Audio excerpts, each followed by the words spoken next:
السلام عليكم ورحمة الله. سورة نحل آية نمبر 6.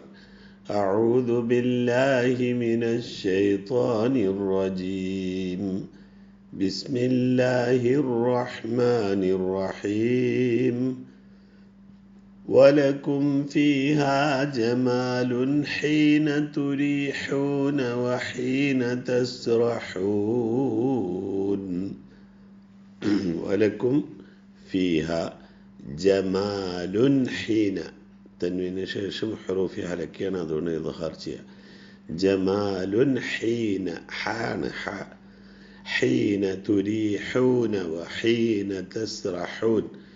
കുറേ ഹാകൾ അടുപ്പിച്ച് വരുന്നുണ്ട്. എല്ലാം വളരെ ഹായുടെ രൂപത്തിൽ തന്നെ ഉച്ചരിക്കാൻ എല്ലാവരും ശ്രദ്ധിക്കുക. ഹീന തുരീഹൂന വഹീന തസ്റഹൂൻ.